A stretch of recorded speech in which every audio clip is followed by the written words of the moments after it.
online to this Sunday Satsang on the topic of the advent of peace.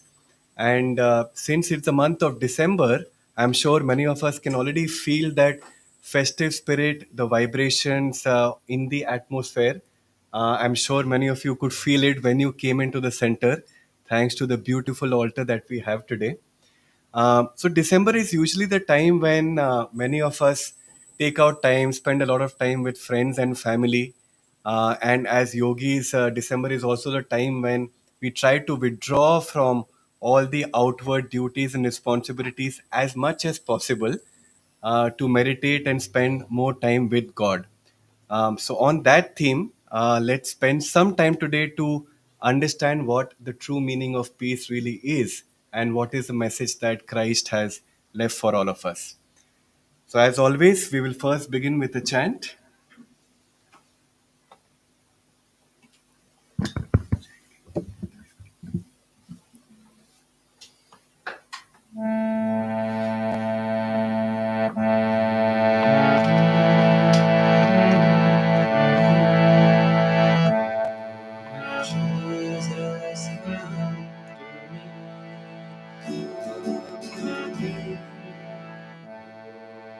Jesus, come to me. My Jesus, come to me. My Jesus, come to me.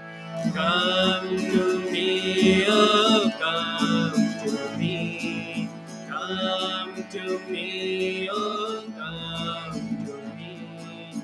I want only thee, only thee. I want only thee. My Jesus, come to me. Come to me. My Jesus, come to me. My Jesus, come to me. Come to me, oh, come to me. Come to me, oh, come to me. I want only thee, only thee. I want only thee. My Jesus, come to me. Come, come. My Jesus, come to me. My Jesus, come to me. Come to me, oh, come to me. Come to me, oh, come to me. I want only thee, only thee. I want only thee. My Jesus, come to me. Come, come to me. My Jesus, come to me. My Jesus, come to me. Come to me, oh, come to me. Come to me, oh, come to me. I want only thee, only thee. I want only thee. My Jesus, come to me. Come, come to me. My Jesus, come to me.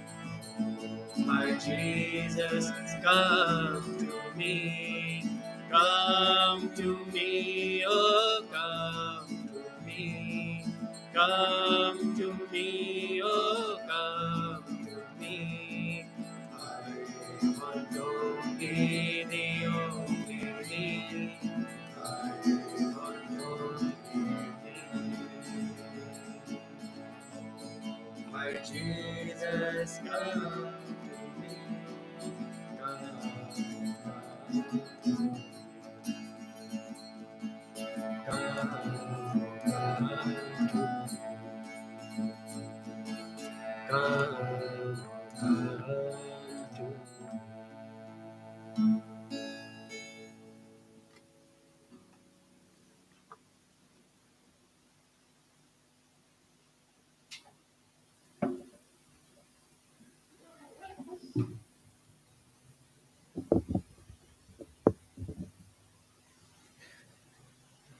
Let's pray together before entering a brief meditation. Heavenly Father, Divine Mother, Friend, Beloved God, Friend, beloved God, Jesus Christ, Jesus Christ, Babaji Krishna, Babaji Krishna, Lahiri Mahase, Lahidi Mahashay, Swami Sri Yukteswar, Swami Shri our Yukteswar, beloved Guru, beloved Guru, Paramhansa Yogananda, Paramhans Yogananda, saints and sages of all traditions, saints and sages of all traditions, humbly we bow at thy feet. humbly we bow at thy feet. O Divine Spirit, O Divine Spirit, Infinite Christ, Infinite Christ, we are gathered in your presence we are gathered in your with our presence hearts open with our hearts open to receive the true meaning of peace. to receive the true meaning of peace. As we enter this sacred season of Advent, As we enter this sacred season of Advent, may we prepare our hearts may we prepare our hearts as cradles for thy divine presence. as cradles for thy divine Let presence. us embrace the silence within, Let us embrace the silence where the within, true Spirit of Christ where the true Spirit of is Christ born anew. is born. Om Shanti.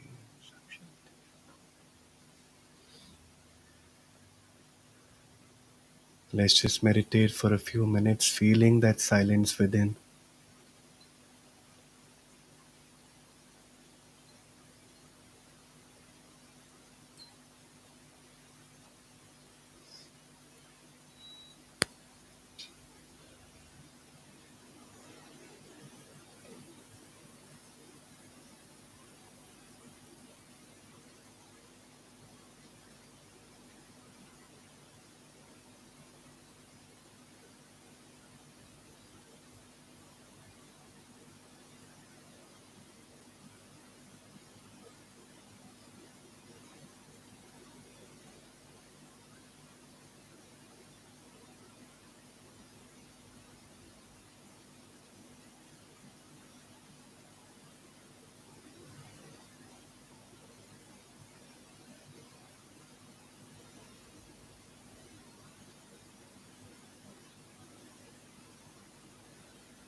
Om Peace. Amen.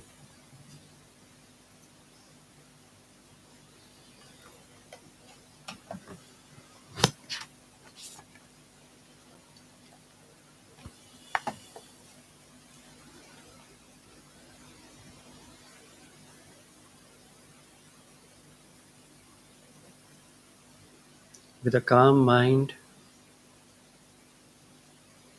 focused attention, let's listen to Swamiji's words.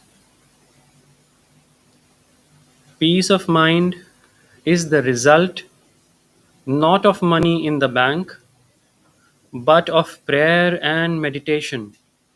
The more one contacts God in meditation, the more he feels descending upon him a blanket, as it were, of inner peace, cooling his body, calming his restless impulses, and thrilling his nerves with ever new delight. Peace is like a weightless waterfall, washing away all worries and bestowing a new, glad sense of confidence. Peace of mind is his who knows that God is his only treasure. With this, let's affirm together and take this peace inside us in a loud voice. Repeat after me. From pools of inner silence, From pools of inner silence, I sip the sparkling waters of thy peace. I sip the sparkling waters of thy peace. From pools of inner silence, From pools of inner silence, I sip the sparkling waters of thy peace. I sip the sparkling waters of thy peace. From pools of inner silence, From pools of inner silence, I sip the sparkling waters of thy peace. I sip the sparkling waters of thy peace. In a regular voice, from pools of inner silence, From pools of inner silence, I sip the sparkling waters of thy peace. I sip the sparkling waters of thy peace. From pools of inner silence, From pools of inner silence, I sip the sparkling waters of thy peace. I sip the sparkling waters of thy peace. In a whisper now, from pools of inner silence, From pools of inner silence, I sip the sparkling waters of thy peace. I sip the sparkling waters of thy peace. From pools of inner silence, Pools of inner silence, I sip the sparkling waters of thy peace. I sip the sparkling waters of thy peace. Mentally now, from pools of inner silence, I sip the sparkling waters of thy peace. From pools of inner silence, I sip the sparkling waters of thy peace. Gaze uplifted one last time, sending this affirmation, seeding it in our superconscious as an aspiration from pools of inner silence. I sip the sparkling waters of thy peace.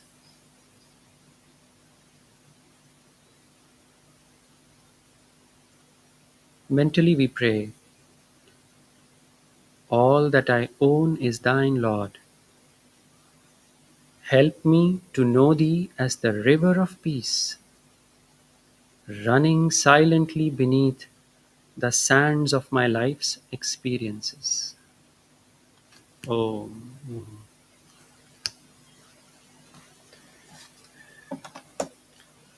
We'll now invite Nina ji for a reading from the Whispers of Eternity.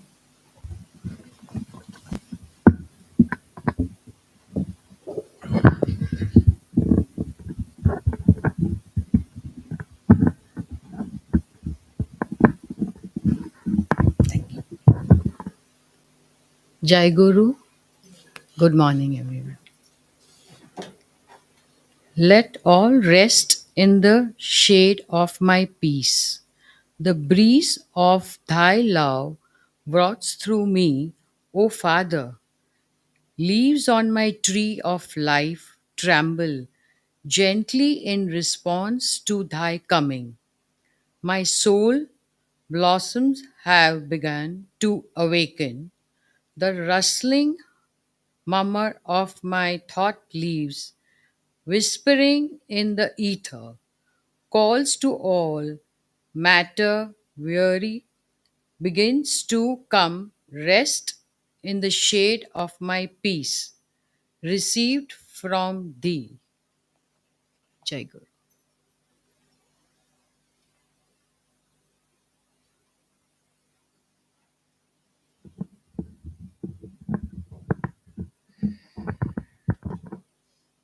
Good morning, all of you, once again. The altar is so pretty. I don't feel like standing here and blocking it, but I guess this is where I need to speak from. So, the topic for today's satsang is on the advent of peace. And it's only very recently that I understood that there is a Christmas tradition from Niyati and Astrid at the ashram. We were talking about it. And as per this tradition, the Christian community, at least 4 weeks or 4 Sundays before the true Christmas, they celebrate the coming of Christ, obviously on the Christmas day. And each of the Sundays, and this year starting from 1st December, each of the Sundays has a particular theme attached to it. So, 1st of December was hope, 8th December, which is today, is peace, and the next 2 Sundays before Christmas, it is joy and love. So we thought it would be a good opportunity to actually dwell upon how we can draw Christ consciousness into our hearts by thinking about and understanding what peace really means. And most of us know that our master Yogananda ji went to the West mainly to restore the true teachings of Christ in the West, and also to talk about the similarities of the teachings of the East and West.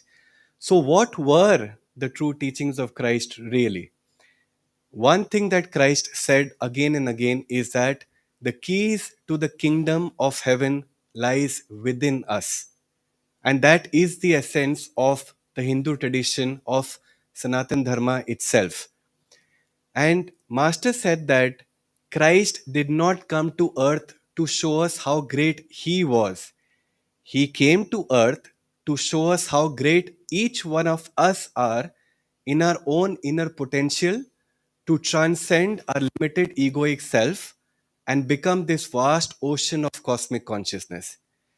And even Master Yogananda ji also came to earth and he saw each one of his disciples as images of Christ consciousness itself, right? Now, how many of us realize that potential within us?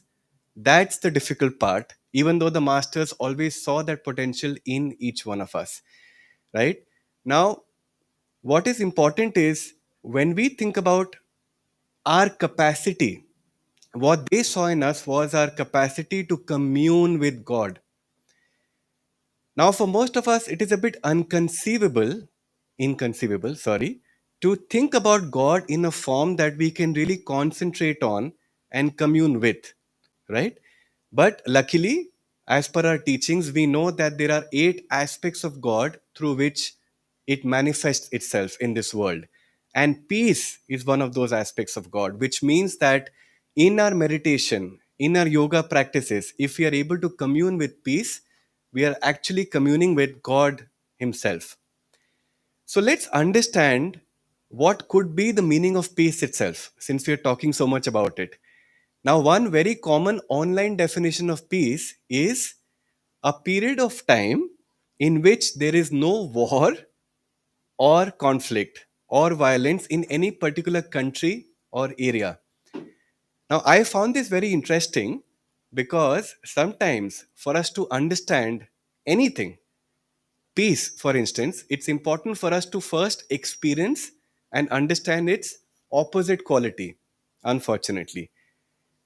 Now, I'm sure we can all relate to the fact that whenever we go through a series of prolonged stress, anxiety, or restlessness, and then we enter into even a brief period where all of these things are taken away from us, that's when we feel relieved and we tell ourselves, now I feel peaceful.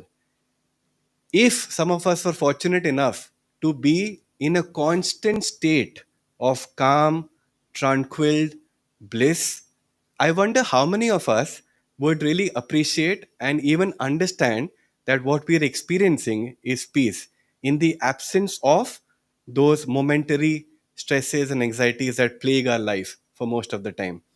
In fact, it is also said that The very reason that God created this universe is to experience it itself through all of us. So God manifested from one absolute state of bliss into relativity. Why? Because sometimes for all of us, we can only understand one quality over the other if we are in a dual world, not otherwise. That's the irony of it. So, what's the first thing that we must do?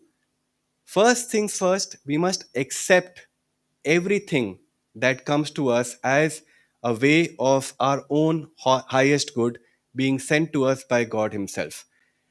Now, if you think about it, whatever situation you find yourself in today, whichever people are there in your life, your family members, your spouse, your children, your mother in law, father in law, your boss, all of them are there in your life not by accident. It is because of our own past actions and the series of events that we have triggered in the past through our karma. And therefore, it's just a natural law of cause and effect which is at play here.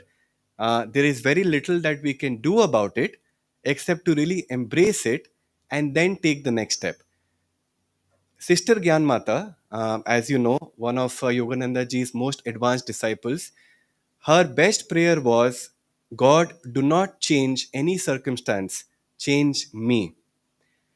Now, with this attitude, let's think about how do we really face our karmic tests when it comes to us.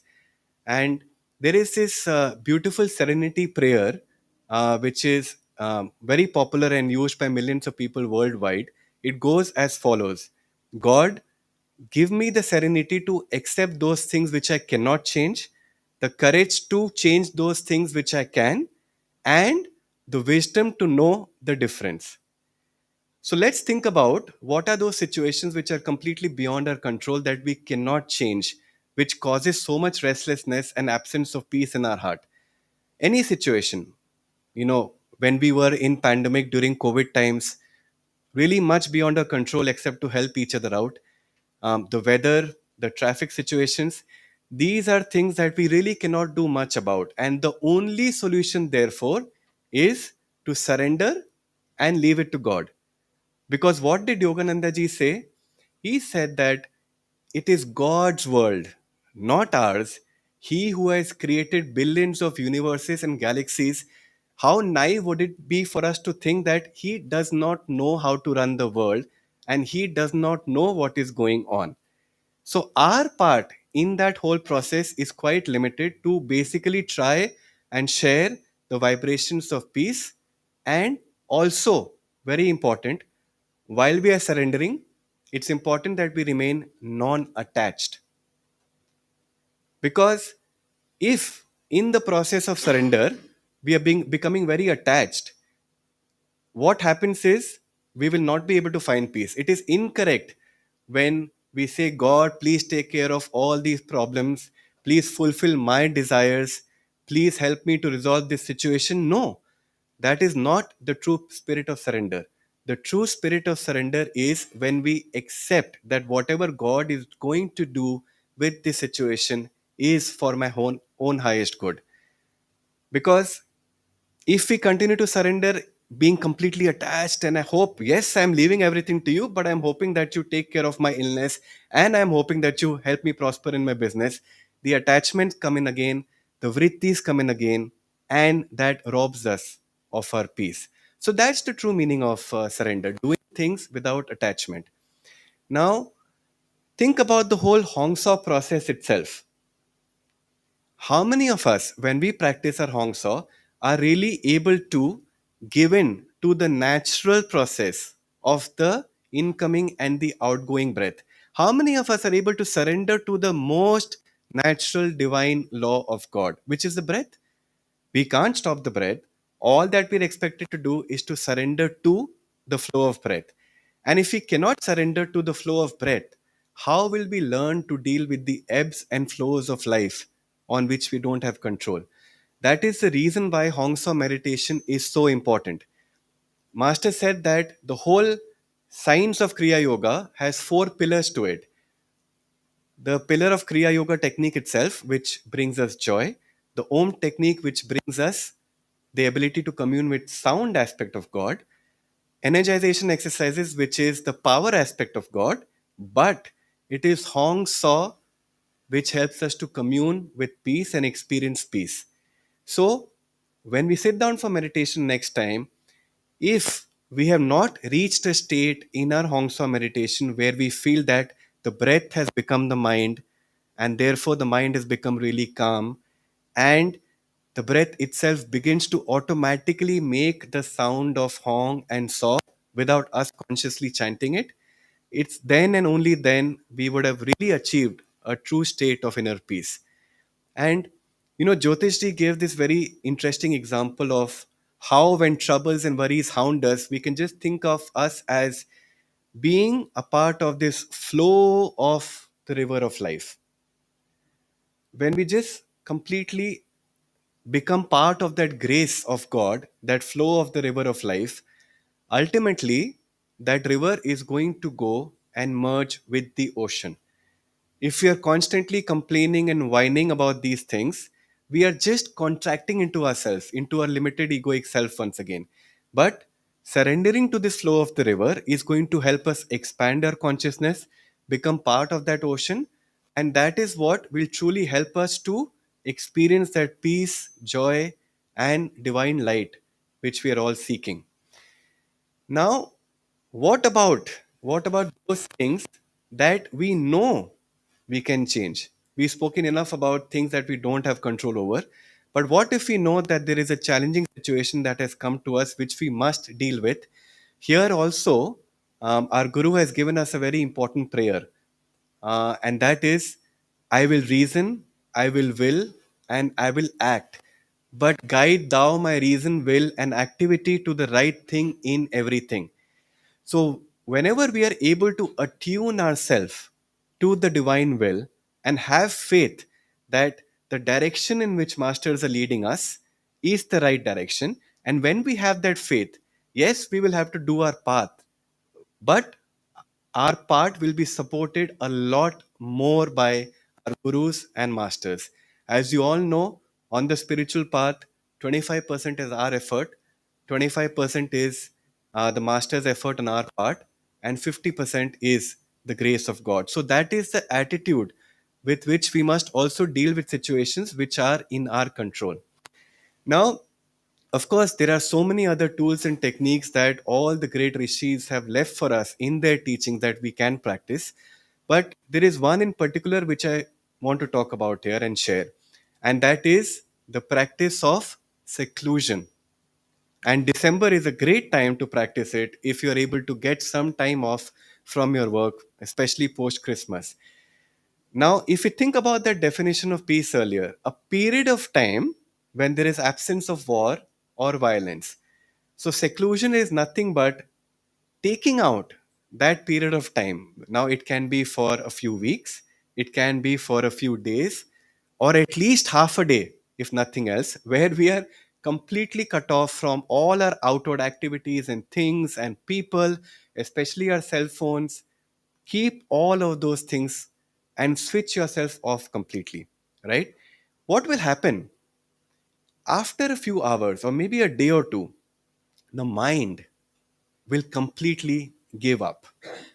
It has no option क्योंकि कुछ है ही नहीं करने को. There is nobody to meet, there are no activities to take care of, there are no people who are disturbing you. So that restless mind, which is normally caught up in so many outward activities in our day-to-day life, like imagine that poor helpless creature, you know this activity, that problem, and this mind, it's imagine a rope or a string tied to all of those activities and people from our mind, pulling us in all different directions.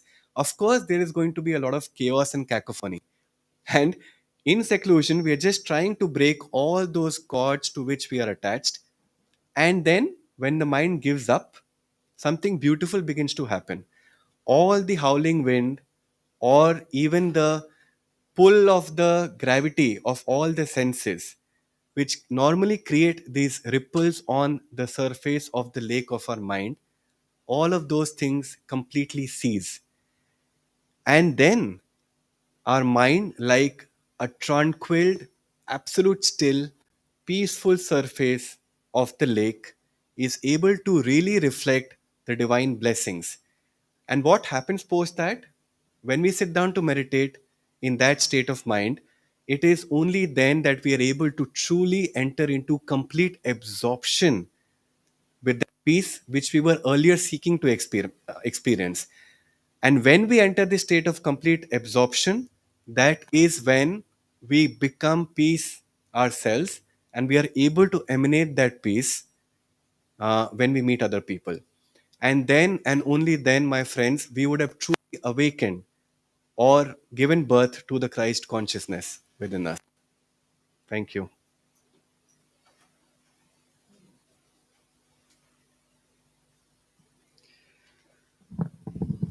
So I have decided to follow Mitesh's teaching. My phone is there. I am at peace.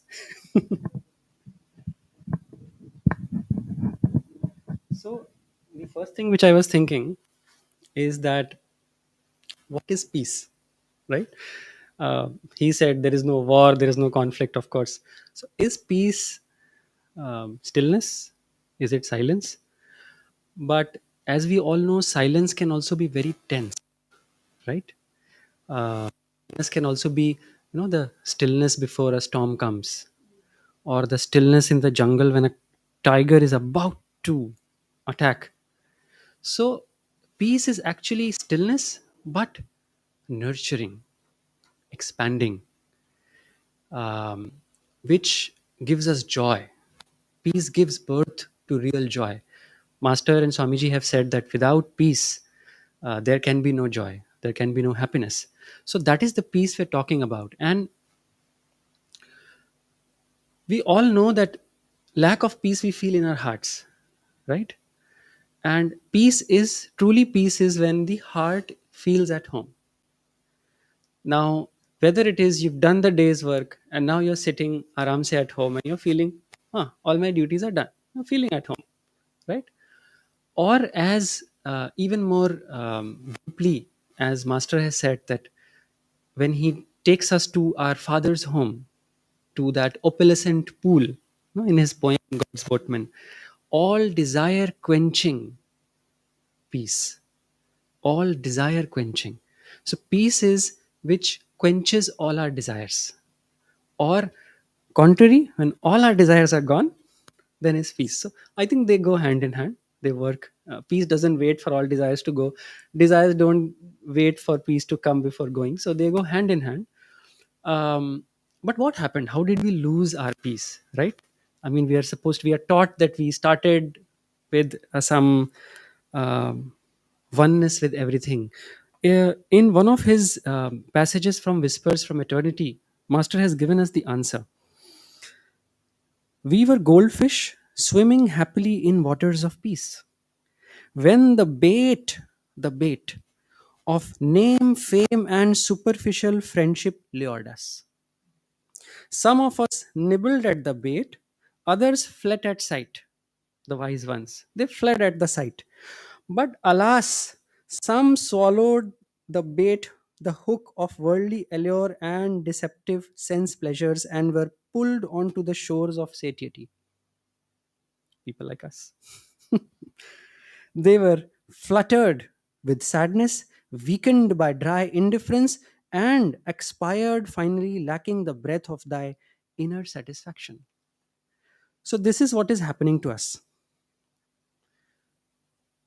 We were happy, and then we swallowed that whole hook, not just the bait. And now we are here. And we are restless within and without. Outside, there is so much chaos. There are responsibilities to fulfill, things to do every day, not just for ourselves, but for others, right? And inside also, even if the responsibilities were not there, we are not restless. We are not at peace. If you just, I think most of us, if we just sit down, we are not peaceful. People are not able to find that inner peace because inside also there is a lot of chaos going on, right? And so how do we get this peace that we're talking about? Of course, Mitesh talked about master's teachings, but let's just understand what's happening there and why we should be practicing these teachings, right? First thing that we can do to make ourselves peaceful is, as he said, seclusion. Remove the outside disturbances. If we can cut out the outside disturbances, take ourselves away to some place where there is less noise, less people, less demands, then suddenly you will find that uh, your mind is not getting pulled out so much. You're not getting triggered so much. A lot of times our peace of mind goes away. We wake up in the morning feeling very happy and peaceful to whatever extent, but not these triggers start happening. Somebody complaining that the tea was not given on time, or we complaining that we did not get the tea on time, and from there on we start losing our inner peace. So if we could just cut out some of these aspects which are causing us to lose our peace, that itself will then start taking us slightly back home. But and it is an exercise which we ask some of our students to do, to watch their surroundings, watch their energy, see what is troubling you, what is pulling you down. That's a good exercise to do. But that's just half the story, or rather that's a small part of the story. The bigger part of the story is that inside, even if you cut out all the noise outside, inside we are not at peace. We are not at peace with ourselves. If we are not at peace with ourselves, how can we actually be peaceful if you just do anything outside? It's not gonna. Just like master would tell some of his disciples that, okay, you want to go to the mountain and meditate, you do that, but you will carry your desires and memories and troubles, mental troubles, with you there. It needs, by removing, going away from the world and becoming truly peaceful or moving towards peace, is something which first requires a mature heart. You cannot achieve by just that. So how can we start then truly from inside? How can we start moving towards that peace? And again, the answer is very simple. If the heart is at peace when the heart is at home, feels home, so the journey to peace starts with us also start as we gradually start moving towards our home. That's how the journey starts. And again, what is home? The home is our home with our true self, our home with God. And all these worries and troubles that howl around us, that keep buffeting us from one thing to the other. We are always troubled by something which is good which is happening, bad which is happening, success, failure. A lot of that is just because our heart is troubled, because we don't have the faith, in true faith, in the justice of God, in God's presence. We don't really believe in ourselves that whatever happens to us will happen with God's will, by God's will, and will be for my good. We don't have that conviction within us. And that's the main cause of we being troubled by whatever is happening outside. If we can just, and yes, we'll have to learn how to cultivate that. That's the path. But as we start cultivating this faith in the justice, the love, omnipresent of God, peace starts dawning in. And as Master says, that when we can be like a big ocean liner walking, floating in ocean, and not moving around being buffeted by small waves and ripples, we'll be peaceful knowing that we are secure. And the most the source of all the trouble that we are in is, as Master tells us, is the ego consciousness. What is ego consciousness? Ego consciousness is us feeling that we are separate from everything else, and that we need to keep ourselves protected. That is the cause of that fear that comes with that, is the cause of all the problems that we start facing. And if we can just, Swamiji says, if we can just not, if we can just take things impersonally, without referring everything back to ourselves, our little self, that how is this thing going to affect me, is it good for me, is it bad for me, if we can just stop doing that, that itself will take us a long way to actually being peaceful, like an ocean liner calmly flowing through water, through the oceans. And so we are saying heart starts feeling peace when heart starts feeling at home, or starts the journey towards feeling home, towards going home. Now what is this journey home? This journey home is nothing but the path of dharma. As we start walking and acting in sync with what is our true dharma, that is when slowly all the disturbance inside starts falling away. And again, the question is, what is dharma then? Right? Dharma, as Swamiji has very beautifully explained, our dharma, our dharma is we do that which makes our heart lighter and more expansive. This is a benchmark for any circumstance, any decision that we have to take, which course to choose. That course which makes us feel lighter, more expanded, uplifted in our consciousness, as Jyotish ji was talking about. Refer everything to at the end of the day, how is something affecting my consciousness? So that is the path of dharma. And this path of dharma that we start walking on, it is usually our dharma, all of our dharma are of two types, right? First is personal, the other is universal. Let's just first talk about what is the personal dharma. Our personal dharma is what is our responsibilities given to us because of our own personal circumstances. It is called swadharma. It is not same for everyone, different for different people. My dharma might be taking care of my family, doing my job, maybe doing well at my job, taking care of parents, friends, service. Somebody else's dharma might be very different, not about family, but more about service or more about social service. And this personal dharma is very important because we can't, if we think spirituality is about running away from the personal dharma, then we are absolutely wrong. Because it is by fulfilling that personal dharma that our heart will finally feel expanded and peaceful and joyful, lighter. When I was in school, there was a story which I read as part of my curriculum, where it was a story of a small boy. It's in Hindi. There was a story of a small boy who was living in a village in a house with his um, uncles and aunts and cousins, all elder to his father. His mother had passed away. His father had left the house, and the boy was sad. No parents, mother has passed away, father has abandoned, but he was trying to his best to be cheerful as children are, right? But he was really struggling. And then the scene changes to a man in ochre robe in the mountains, meditating, but troubled at heart. He didn't know why. He was doing everything. He left his home. He is in the mountains. He's trying to, with all sincerity, calling on to God, but the peace is not coming.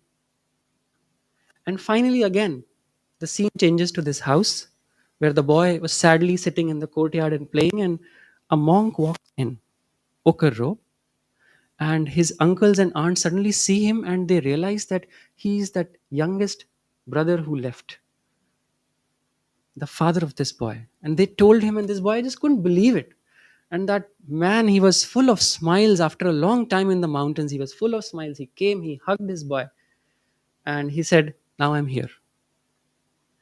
And the story ends there. But I feel that that man would have made much more progress now that he's back at home, back to where his dharma was. Our Lahiri Mahashay, most of his disciples, many of his disciples would come and say, मुझे संन्यास लेना है गुरुजी, please allow me. And he would say, जनेऊ is that, यज्ञोपवीत that Brahmins wear, जनेऊ का भार ज्यादा है कि गेरुए का भार ज्यादा है? Which means, is this Janeu which helps you basically, or in the world, serving your family and doing your spiritual practices, is that heavier, or leaving everything and going? What do you think is lighter? Seldom he allowed people to take full renunciation, because the circumstances that God has put us in, if we have trust and faith in his judgment, that we need to go through those circumstances and lessons. That is very important. Swamiji even says that in his last life or life before that, He was very near to finding God. He was with his guru in Rajasthan, but he had left his wife somewhere in Lahore, I think. And when his wife came to him and said to him in that ashram that I also want to follow God, can you guide me? He turned her away, and that prevented him from finding God. So that personal dharma is, at the end of the day, it is about not just serving people, making them food, earning money for them, but helping people who are dependent on you to also expand themselves. That is the essence of personal dharma. If you're not doing that, then we are just going through the motions, not helping them, not helping ourselves. So this is personal dharma. What is universal dharma? Universal dharma, as again Ladi Mahasaya said, everybody has only one dharma: to commune with Om, period. Now of course that's the highest truth maybe, but for us we can start by attuning with and trying to realize those realities in which God is manifested in this world. Bit of love, universal. Peace, even to begin with. You know, calmness, helping people out in general. And these universal qualities of dharma, which uh, everybody, and why is it universal? Because everybody is common for everyone. Whether you are a monk, whether you are a householder, it is your duty to start walking back home and start attuning yourself to the universal qualities of God, because the more we commune with the universal aspects, manifestations of God, the more we become like it. That's why in meditation we try to look at the light, we try to hear the sound, we try to feel the love. During in the period of silence when we sit, we try to go deeper into these things, because the more we feel them, the more they refine our consciousness, the more the externalities, the hook that we have stolen and we are now on the shore, that hook starts leaving us and we start becoming the light. And that is very important, because that also helps us then truly do our personal dharma also. Sri Ramakrishna Paramhans would say how we should live in this world. We should live in this world like a maid working in a household. A good example is those 24-hour maids that we have, right? Living in the household, treating the household as one's own, the children, my Ananya, my Arjun, giving them your love. But the heart is truly back at her village where her children are. That's how we should be in this world. And that is how we will be at peace. Doing all our personal dharma, but our heart with God. That will then, we'll start moving more into harmony with everything around us. We don't have peace because we are in disharmony. We are not in harmony with the universe. And bringing us into harmony with the universe is all the yamas talk about. The yamas are nothing but how we can become more harmonious. What is ahimsa? What is satya? Acceptance, accepting the fabric of the world, acting according to how the truth is inside and outside, not feeling that others are, no, they are their own, I can be violent to them and gain something. No, will not get anything, gain anything. Maybe in the short run we feel that we've gained something superficially, but in the long run even that goes away. I think we all have experienced that. Not running after senses. Senses are like holes that keep drawing away our peace. As Swami Yukteswarji has said, Shri Yukteswarji, not being too sensuous, not being overly attached to possessions. These are what are draining away the peace that keeps on accumulating. We keep on gathering this peace in our heart, and these holes, they keep taking them away. That is what is yamas are, bringing us back into harmony. And again, I think it's very powerful to just read what Yukteswarji has said. Conserve your powers. Be like the capacious ocean absorbing within all the tributary rivers of the senses. Small yearnings are openings in the reservoir of your inner peace, permitting healing waters to be wasted in the desert soil of materialism. The forceful activating impulse of wrong desire is the greatest enemy in the happiness of man. Roam in the world as a lion of self control.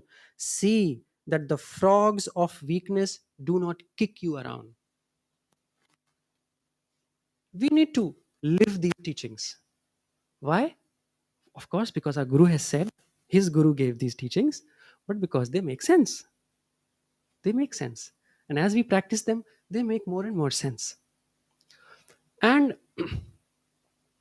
Swamiji has also given some very practical tools beyond the yamas, of course. What are those practical tools?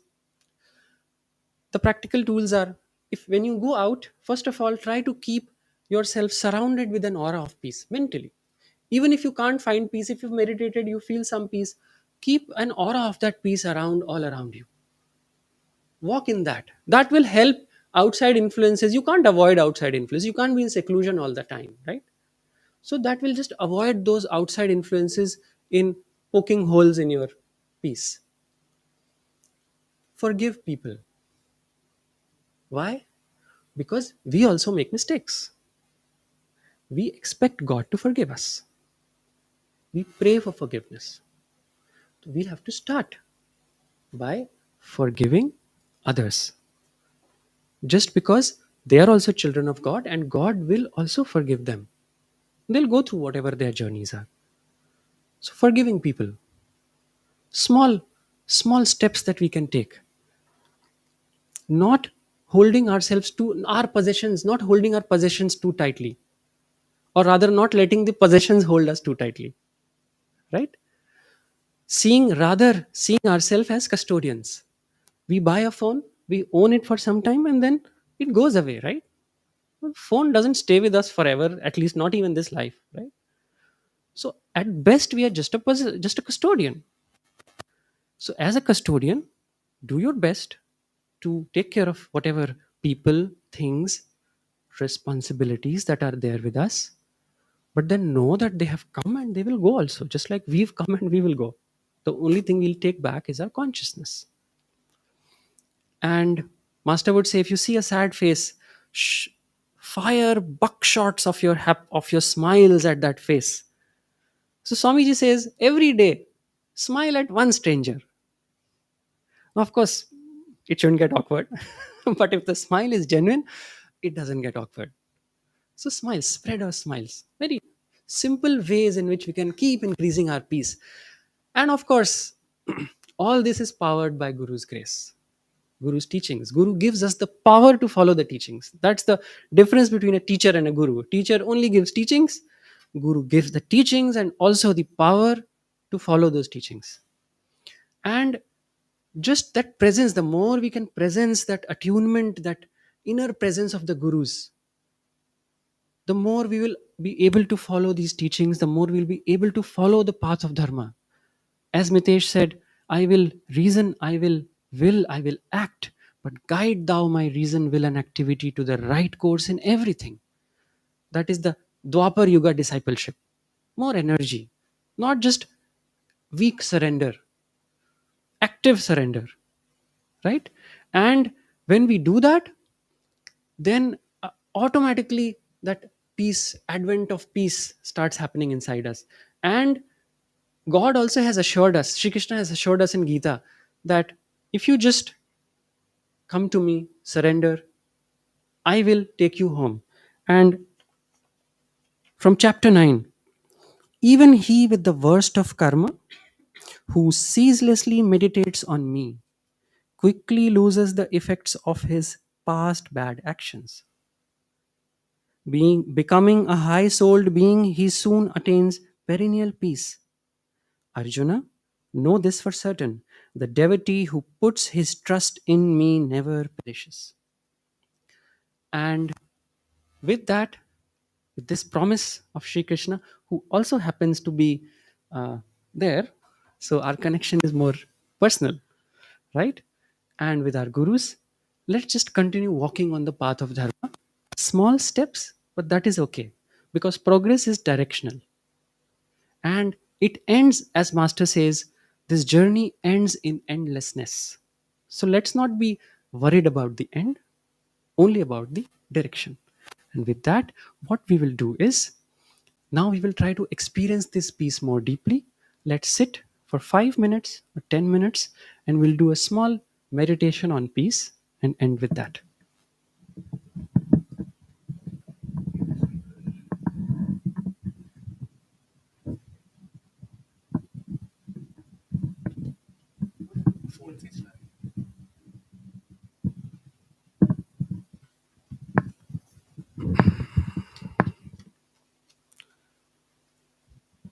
Let's sit straight, closing our eyes.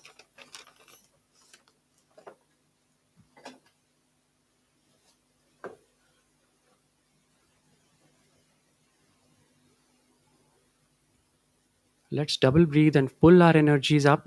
Double inhale,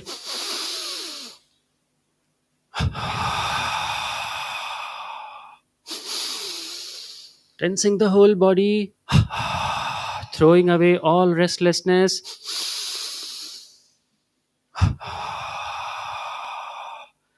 feeling that peace flowing in, feeling everything coming down as we watch our breath, gaze uplifted, spine straight, body relaxed.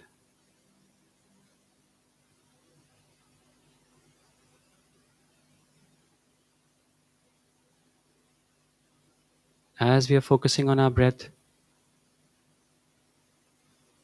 centering ourselves, becoming aware of space all around us. Now that our eyes are closed, there is nothing there. Vast space, millions of miles of empty space below us, millions of miles above, in front and behind.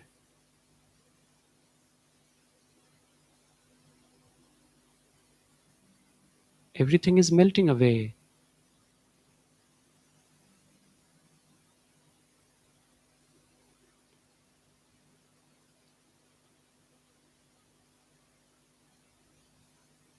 And in this peace, in this silence,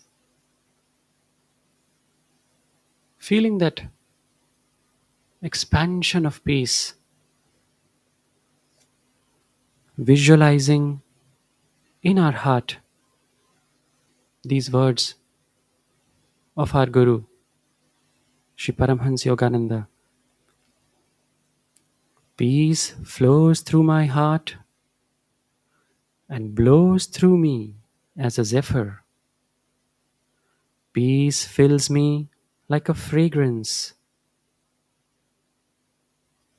Peace runs through me like rays.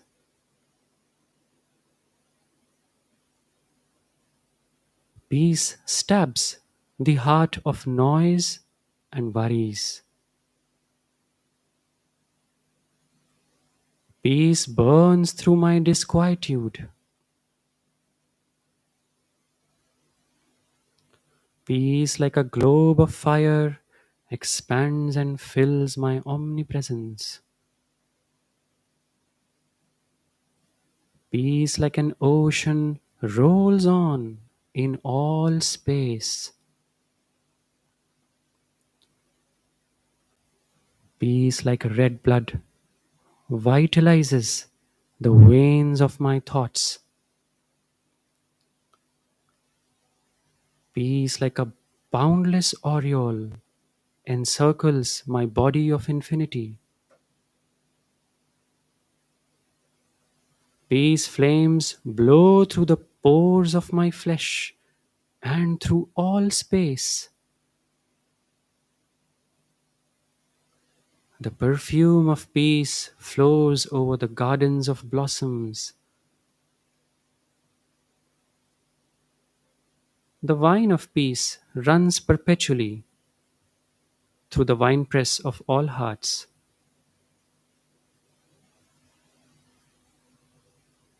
Peace is the breath of stones, stars, and sages. Peace is the ambrosial wine of spirit, flowing from the cask of silence, which I quaff with my countless mouths of atoms.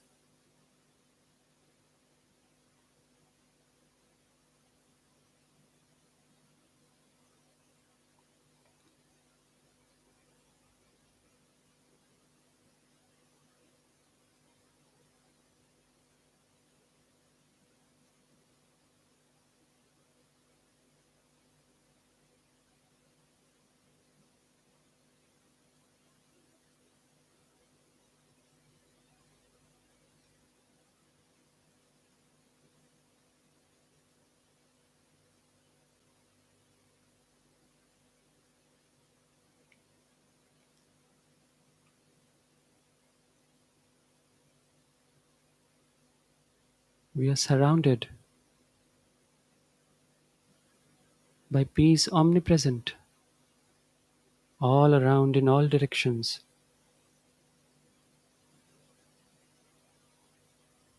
In this peace, we visualize this world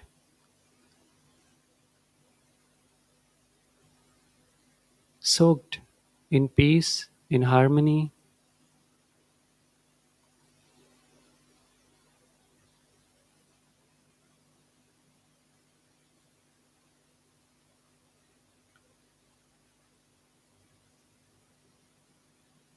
Let's fill this world with peace and harmony through our Guru's prayer.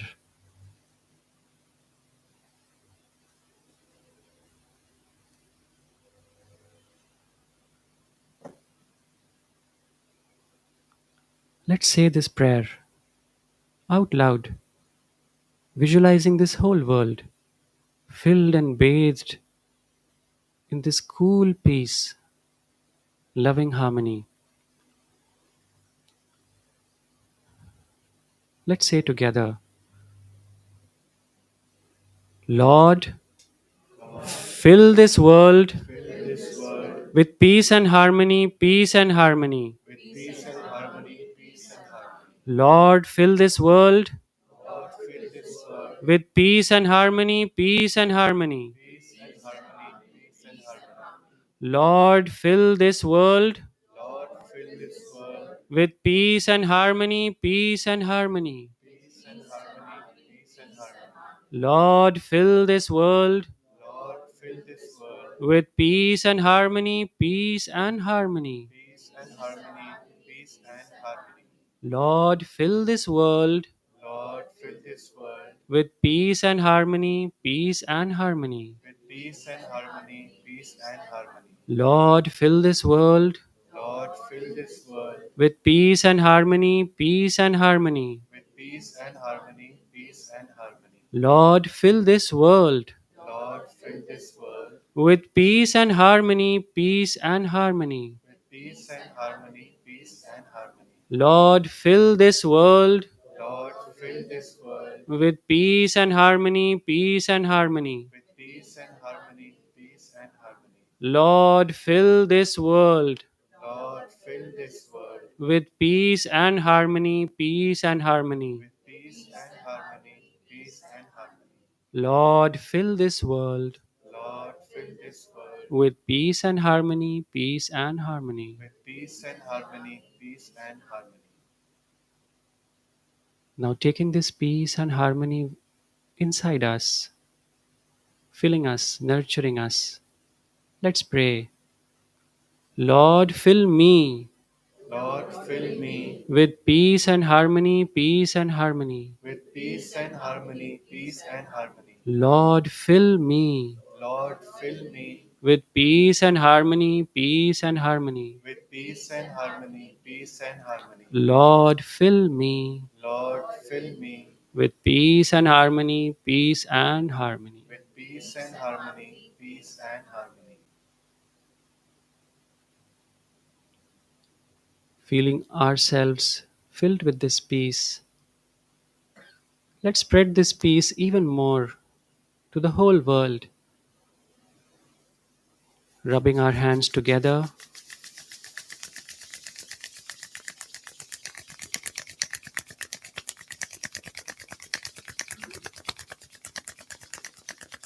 and spreading this out from our heart. Om.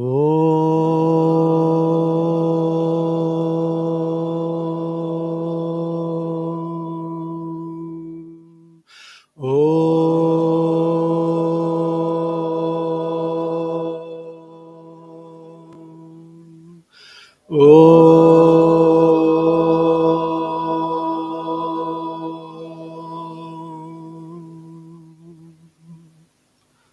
Om Shanti Shanti.